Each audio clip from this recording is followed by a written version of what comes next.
Untuk lebih jelasnya, coba kita matikan lampu.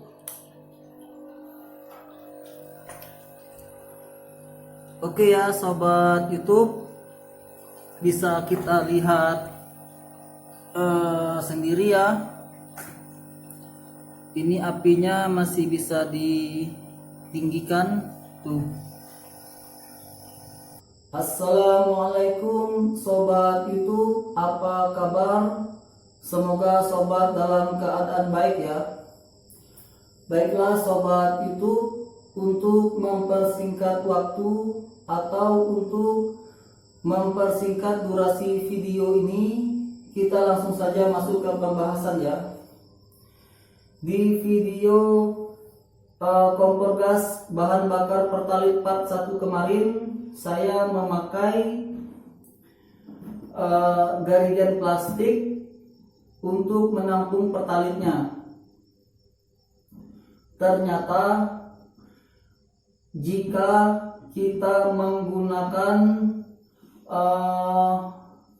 garigan plastik atau tabung plastik atau botol plastik seperti ini untuk menampung Pertalite, maka sudah bisa dipastikan kompor hanya bisa bertahan hidup kurang lebih 15 menit. Saya ulangi, jika kita menggunakan garigan plastik atau botol plastik atau apalah yang berbahan plastik untuk menampung Pertalite, maka bisa dipastikan kompor hanya bisa hidup kurang lebih 15 menit. Setelah itu, secara berangsur-angsur api akan mengecil lalu padam. Hal ini disebabkan karena suhu dingin yang ada di dalam garigan ini.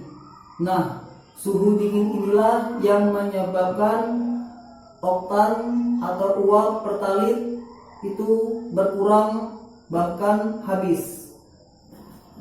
Maka dari itu kita mencoba mensiasatinya dengan cara memakai tabung atau botol yang terbuat dari besi agar bisa memperbaharui oktan atau uap Pertalite tersebut. Baiklah sobat YouTube, kita langsung saja mengumpulkan bahan-bahan yang diperlukan ya. Oke sobat YouTube, bahan-bahan yang diperlukan sudah saya kumpulkan. Di antaranya ini ada lem hitam putih. Lem hitam putih ini nanti digunakan untuk mengelem tutup botol kaca ini. Kalau di video part 1 kemarin saya tidak memakai botol seperti ini. Di video part 2 ini saya memakai botol ini untuk pengaman. Nanti botol ini kita isi air, lalu ini ada elemen penghangat atau pemanas magicom ya. Ini elemen tutup atas magicom. Nanti elemen ini kita tempelkan ke bodi tabung besi ini. Fungsi elemen ini adalah untuk menghangatkan tabung ini. Baiklah sobat YouTube, sebelum kita melakukan pengelasan bahan-bahan yang masih terpasang ini, kita buka dulu ya.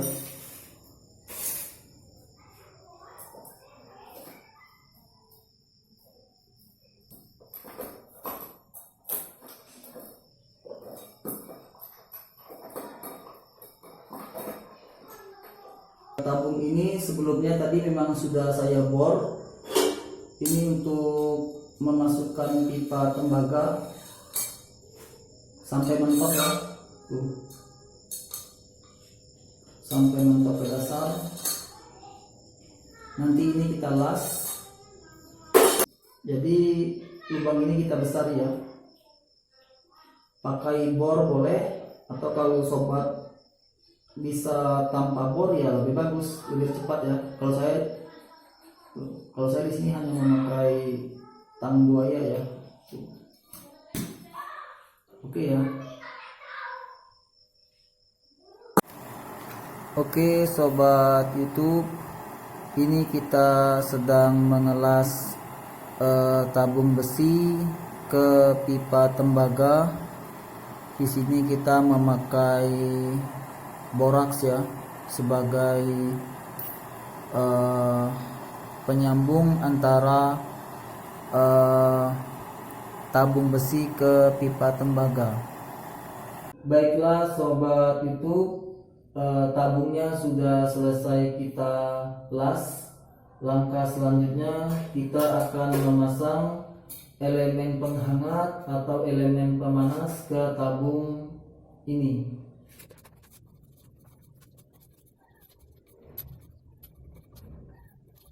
Jadi kurang lebih seperti ini ya sobat YouTube.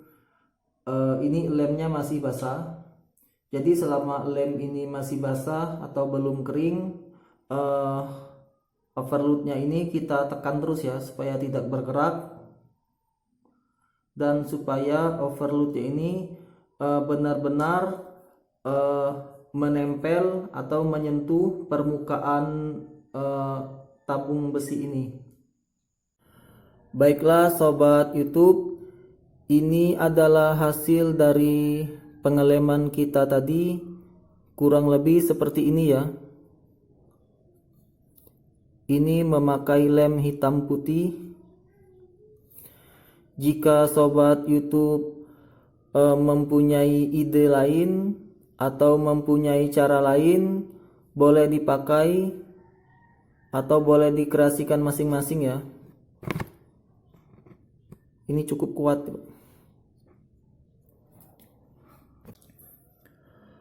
Oke sobat YouTube, untuk menambah kekuatan posisi overload atau termostat ini, saya menambahkan kabel tunggal berukuran 2,5. Tujuannya agar kedudukan overload ini benar-benar kuat dan benar-benar menempel ke tabung ini.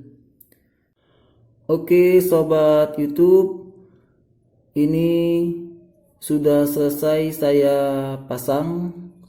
Kurang lebih tampilannya seperti ini. Jika sobat YouTube mempunyai ide atau memiliki cara lain, boleh dikreasikan menurut ide dan caranya masing-masing. Yang penting tujuannya sama. Oke sobat YouTube, di video part 2 ini kompornya sedikit kita modif ya. Yang dimodif itu lubang spuyer ini. Lubang spuyer ini nanti kita besarkan sedikit dengan cara dibor. Tujuannya adalah agar api yang dihasilkan kompor ini nanti bisa lebih besar gitu.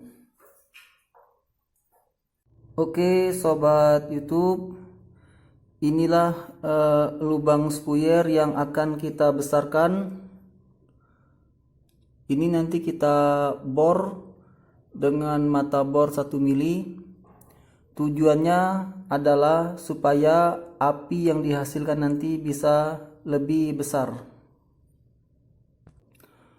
Oke sobat YouTube, lubang spuyernya sudah kita besarkan. Hasilnya seperti ini ya.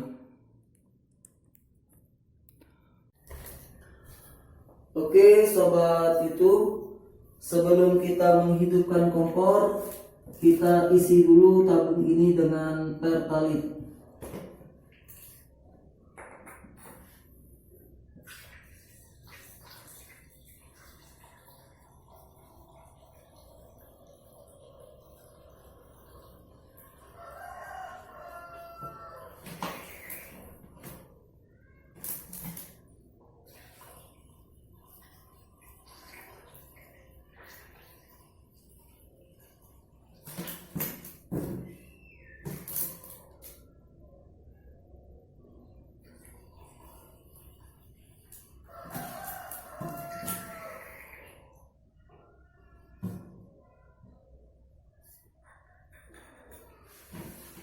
Oke, kurang lebih tabung ini kita isi setengah liter ya.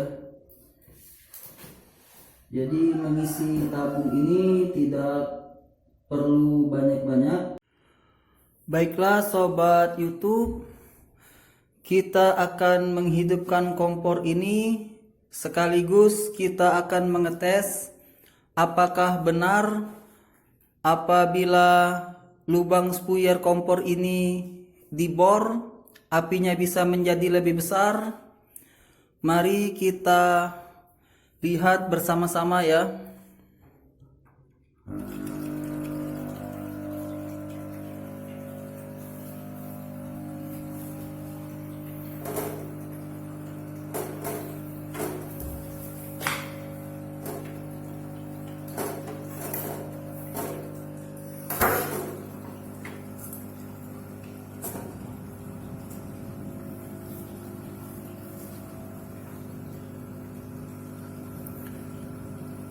Oke sobat YouTube, bisa kita lihat bersama-sama ya. Ternyata memang benar apabila lubang spuyer di kompor ini dibesarkan, apinya bisa menjadi lebih besar dan lebih tinggi. Kalau di video part 1 kemarin apinya kurang lebih sebesar ini ya. Di video part 1 kemarin apinya kurang lebih sebesar ini. Tuh, kurang lebih sebesar ini. Dan di video part 2 ini setelah lubang spuyernya kita bor, ternyata memang benar apinya bisa lebih besar dan lebih tinggi. Untuk lebih jelasnya, coba kita matikan lampu. Oke ya sobat YouTube, bisa kita lihat sendiri ya. Ini apinya masih bisa ditinggikan tuh. Oh ya sobat YouTube, fungsi dari botol berisi air ini adalah sebagai pengaman, yaitu andai kata api yang dari kompor ini berbalik arah menuju ke sini, si api tersebut akan langsung bertemu dengan air. Jadi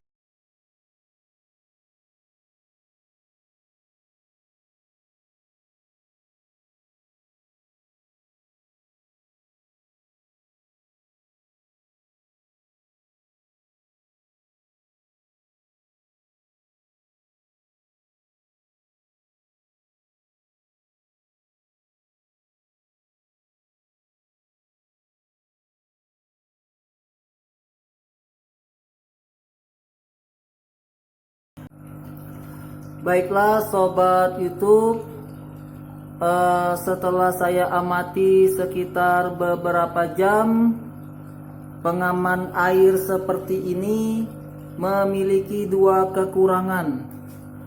Kekurangan yang pertama yaitu apabila aerator ini kita matikan, tadi air yang di dalam botol ini berbalik arah masuk ke dalam tabung berisi pertalit ini. Tadinya tabung pertalit ini saya taruh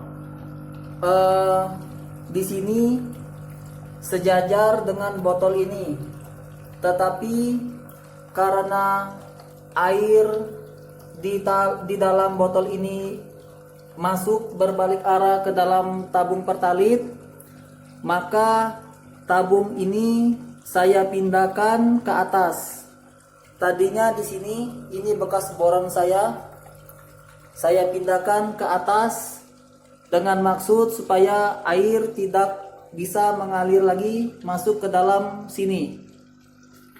Kekurangan yang kedua yaitu jika kita memakai pengaman air seperti ini, eh,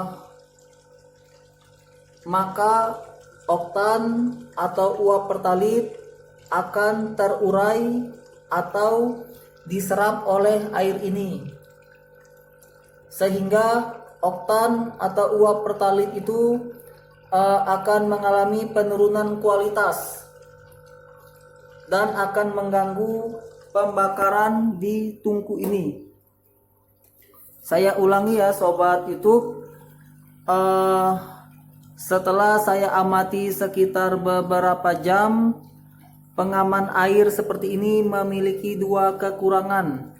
Yang pertama yaitu setelah aerator ini dimatikan, air yang ada di dalam botol ini berbalik arah masuk ke dalam tabung berisi pertalit ini. Tadinya tabung pertalit ini saya taruh di sini sejajar dengan botol ini.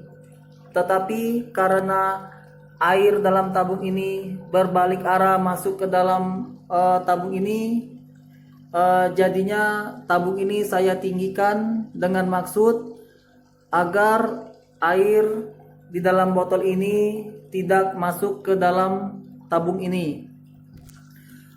Kekurangan yang kedua yaitu jika kita menggunakan botol berisi air seperti ini sebagai pengaman, maka oktan atau uap pertalit yang dihasilkan dari tabung ini menuju ke dasar botol ini akan berkurang. Berkurangnya oktan atau uap pertalit tersebut dikarenakan oktan atau uap pertalit tersebut diserap atau terurai di dalam air ini. Maka dari itu saya pribadi tidak menyarankan menggunakan tabung pengaman berisi air seperti ini. Nanti di video selanjutnya saya akan membuat pengaman dari sabut baja sebagai pengganti air ini. Ditunggu ya sobat YouTube video selanjutnya. Saya akan mengetes berapa lama tahannya durasi kompor ini jika kita memakai tabung besi yang dikasih elemen pemanas ini. Nanti kita akan uji di video berikutnya, dan juga saya akan mengganti tabung berisi air ini dengan pengaman sabut baja. Oke ya sobat YouTube, saya ulangi sekali lagi, ini hanya berdasarkan pengamatan saya.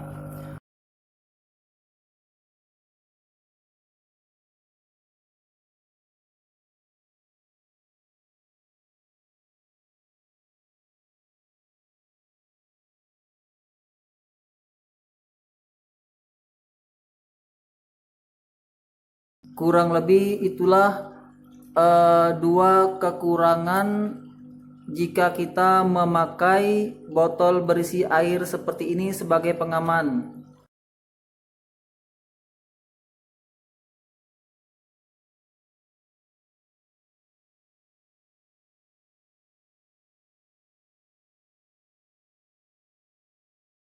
Dan saya akhiri dengan Assalamualaikum.